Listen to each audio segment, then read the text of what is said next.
Hey students, this is Mr. George here at Westside High School. Just wanted to get with you and let you in on a couple of things that have been going through my mind as we have been getting ready for the school year to start. First day of school will be August 24th.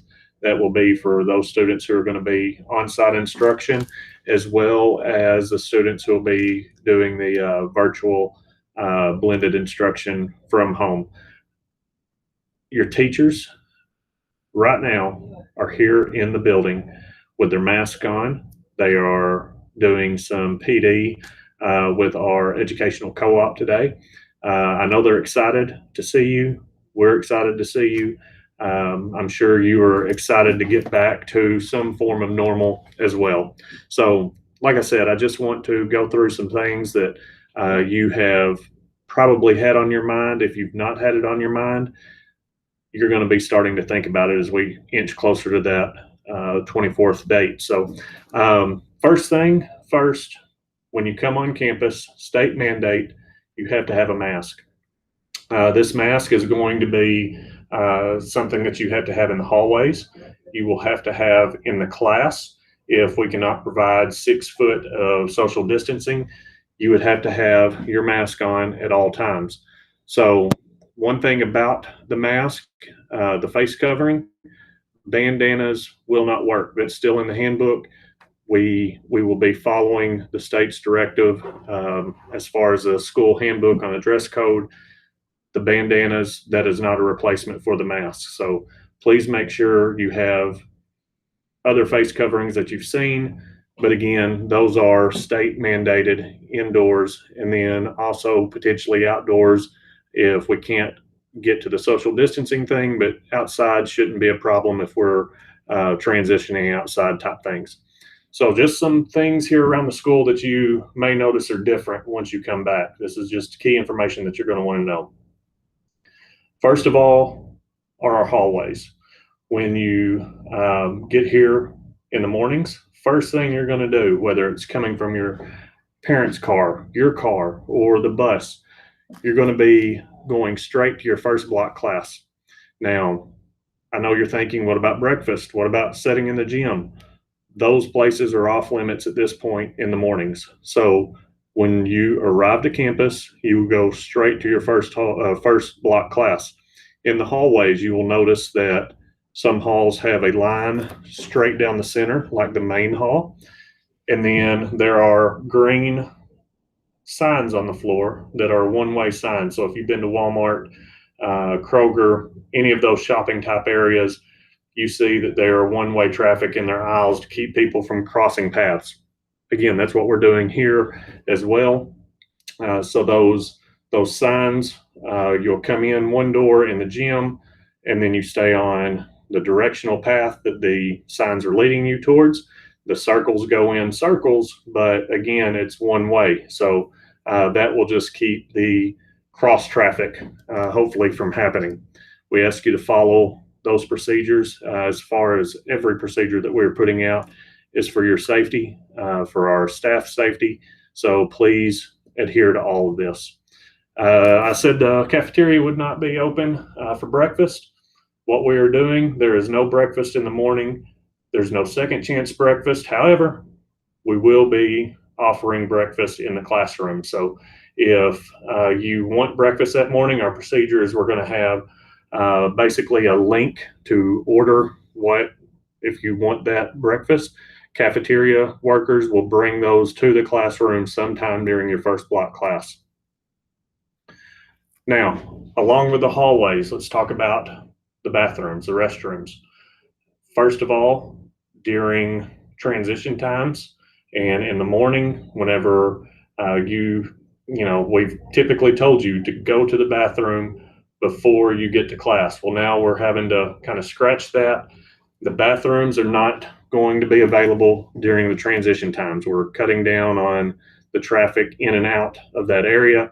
We are going to, once you get to your classroom, your teacher will have the procedure to sign out, to go, and the teachers will be able to kind of have a procedure to limit the number of people that are going to be in the bathrooms at one time. So Again, I know that seems awkward and different. It is, but again, it's a safety thing that we're trying to just keep the crowds down in those areas. Next, whenever you finish in the bathroom, and then multiple times throughout the day, you're going to want to sanitize your hands multiple times, because this virus, we know that it spreads from when you cough. And if you're going to be coughing, you've got your mask on. Still try to cough into your elbow, but keeping your hands away from your face, from your mouth, your nose, your eyes, all of those places that this virus could enter your body. So we will be highly encouraging you to sanitize regularly throughout the day. There'll be sanitizing bottles in each classroom, throughout the hallways, on the walls, just like there always have been. And then again, in the bathroom, wash your hands, soap, water. So take care of that. Take care of yourself, take care of other people. Lunch will be in the cafeteria. And then we will try to spread out in possibly some other areas. We're still working on that as we speak. But instead of 2 lunch blocks, first lunch, second lunch, now it's actually going to have 3 rotating kind of freely with your teachers. Whenever it's their time for lunch, that group would go to the cafeteria. About the time you get an extra 5 minutes this year to eat. So feel fortunate. That's a good change for you. But whenever one group leaves, there'll be another group a few minutes later rotating in behind. So we're trying to cut down on the lines. You'll have to space out in the cafeteria. We may offer some outside at the pavilion type seating for lunch. Rainy days, you may be eating in the bleachers. Again, those procedures we're still working on, but lunch is the plan right now, not to be in the classrooms. Next, let's talk about the different ways of providing your education to you. First of all, you've been hearing, I can do school from home. I can come to school if I want to. Well, yes and yes. That the main thing is we've got to get past the barrier of me sitting in the classroom is not as, me sitting in that classroom chair is different than me sitting from behind the computer from home. So the state has changed some attendance, what is counting for present, to be present for instruction. If you are not in the classroom, you will have to be on the virtual Zoom or the virtual lesson that the teacher is giving. You will have to be visible on your camera screen. Just like you can see me right now, the teacher is going to have to see you on the other end of that screen, because we want you engaged with the teachers. We want you engaged with the other students who are in the class. So the teachers have been figuring out all the technology, and we used some of it back in the spring when school let out for on-site instruction. Zoom was the major platform. As of right now, Zoom will be the platform that your teachers will be most heavily using for those video conferences. If you don't know how to do that, we will teach you. It's simple. You click a link, you're in, you turn your camera on, you're automatically going to be muted. You'd have to mute yourself and unmute yourself if you had questions. There's buttons to push if you want to virtually raise your hand. So those will be that will be the avenue of how we're going to proceed in the classroom. Now, with that, attendance policy for us is going to stay the same. So if you have 5 unexcused absences, you're still okay. Once you hit 6, you can lose credit for that class. So how can I be at home and still be counted in attendance? Again, you're on the video and you're taking part in that class. If you're sick and you can't be on the video, first off, your teachers are going to be recording it. So hopefully you could go back and look at that.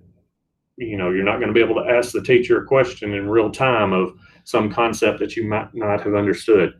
But the videos will be available in your Google Classroom for viewing anytime you want it. But if I've got a doctor's appointment, it could be for COVID, it could be for the flu, it could be because you broke your finger.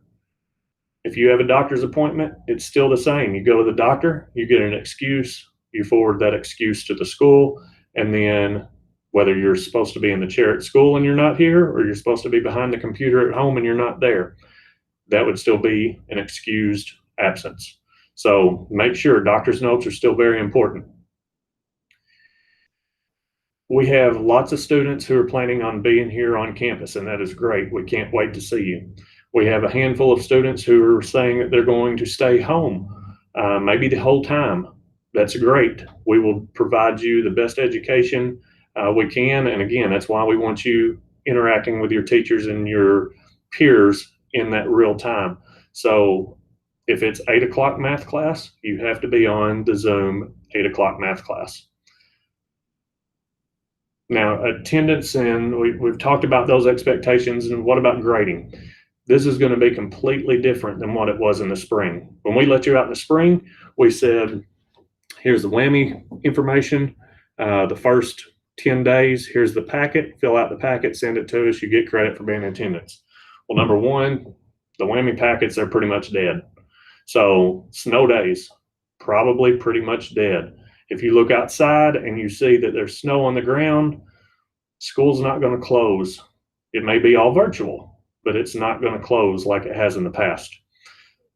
If along those lines, if we have some kind of COVID outbreak here at the high school, but the middle school and elementary, everything's fine. Here's a very big point that you need to take note of. You need to check your email and any communication with the school every morning before you leave the house, because that situation of something happening and we find out that there's this outbreak here at the high school and we need to shut it down for a day, 2 days, a week, whatever it is, there may be a message from me or Mr. Graham or the school saying there's no school for the high school only on campus. Everyone at the high school will move to virtual. So in that case, again, every student in the high school, all 700 of you, will be virtual with your teachers teaching from whatever location they're going to be teaching from. So very important to check your email communication from me, your e-notes that we send out. If you haven't registered for them, go on the website, high school news alerts. You definitely want to be on those. Google Classroom. Everyone should be familiar with Google Classroom. If you're not, you will be. Every class will have a Google Classroom associated with it. So that is where the information, your teachers for assignments, they'll be funneling it there. The recordings of the lessons would go there. Communication that you could have back and forth, your Google Docs are there, your Google Drive is there, everything that you need in the Google Suite on your Chromebook, which unless you're an 8th grader coming in the building or a new student, you should still have your Chromebook from last year. We let you keep those over the summer. So find those, have them charged every day, and be ready to bring it to school, or that is your tool at home that you will be using. We have to have good internet at home, really, to be taking advantage of this virtual option. Virtual means through the computer. So if you don't have the reliable internet at home, we're working on that. We've got some Verizon MiFi hotspots that we are working on the procedure on how to get those out to the families that may need those. We've also got from the state another bunch that will be coming in that could be AT&T, T-Mobile, Verizon. Those are the 3 companies participating in that. So we will figure out the internet issue as best we can for as many of you as you can. Now, back to the mornings, and I know I'm going backwards here, but when you come into first block, you'll go to that first block class. Along with attendance, your teachers will be scanning your foreheads for temperature. The 100.4 is the benchmark that we're looking for. If you have that temperature, you're going to have the procedure that we will pull you, we will possibly scan you again, and then we will work with what we have to do. Temperature is not just the only thing that would indicate you have COVID. So just because you're running a fever doesn't mean that this person has COVID. It just is one of the symptoms that we can check for. Your parents will be asked every day to do the screener questions. Have you been around somebody in the last 14 days who's been diagnosed with COVID? Are you living with anyone that's got COVID currently? Have you been tested yourself? And that's a key point. If you feel that for whatever reason it's emergent enough for you to go get a COVID test, we all know that it's taken some time to get these. They've got some tests that range 15 minutes, you know the answer. Some tests are running 3-4 days before the Department of Health gets back with you. However, if you have the emergent situation to where it was important enough for you to be tested, you need to stay off campus and do the virtual education until you get that test result back. Because if it's taking 3 or 4 days to get back, now you've been spreading this potentially for 3 or 4 days to other students. So again, it's not just about you here. It's about everyone in the building, adults, students, everyone here. We need to keep safe. So what do we do as far as if one morning I go get tested and I'm told I'm good, I don't have COVID, I still may have these things? Well, if you don't have it and you don't feel like that you should be at school, again, you've got the virtual option. We blend that learning for you. What if one day you decide I've been virtual learning this whole time, it's just not for me. I would like to get back on site learning as much as possible. Just call us up, email us, let us know. It would be best if you just didn't show up to school, because we're trying to limit the number of desks in the classroom so we can get as much spread out social distancing as possible. So if you just show up one day, you may not have a desk in there, and we'll scramble around and we'll get it figured out. But give us a heads up that you plan on starting up in the next couple of days. What if you're here on site and you want to go to the virtual, the blended? Well, it's going to be a free flow. So we want you, make no mistake, we want you on campus. I believe that is the absolute best education that you could get, is sitting in the classroom, engaging with your teacher, engaging with the other students. However, our job is going to be to provide as close to that experience as we can through the digital format. So if you change your mind one way or the other, one thing's working, one thing's not working, let us know and we will help facilitate that transition for you. Now, there's going to be more news, more things that come up, and realize everything that I've said here today, it could change just like that, because we get new information from the governor every day. Mr. Gaunt had the open house, or the town hall meeting a couple of nights ago with parents, and we said that same thing. We took questions, we answered questions, but that information is good until it's not. So understand that if things change, they'll change quickly, and we'll pivot to whichever direction we need to go to, and then we will make that new scenario work for us. So information that I'm telling you right now, that is the best information as we have it as of right now. The big thing is constant communication. Communication with your teachers. You need to be better at that than you've ever been. They need to be better with you, communicating to you, than they've ever been. And then keep track of those emails. Like I said, every morning you need to check, because there could be a situation where one campus is closed down to virtual learning, other campuses may not be. If you are going to be dropped off by your parent, or you're going to drive to school that day, you may get here and you realize I've got to turn around and go back home. The buses are still going to be running. If you ride the bus, again, have to have the mask. It is non-negotiable.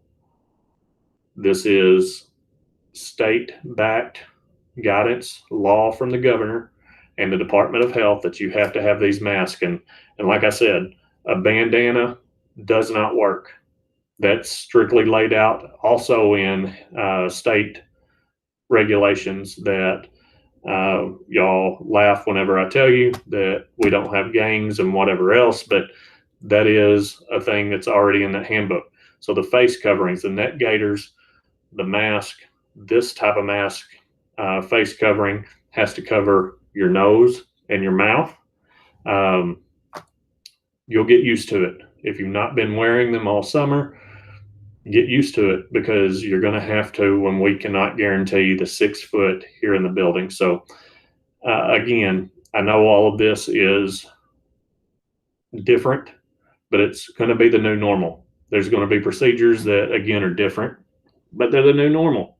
So get behind it, stay safe, stay healthy, keep other people healthy, and we will get through this and we'll get through it together. Nobody knows what it's going to look like this year. We are planning our best, but those plans, again, may have to shift, may have to change.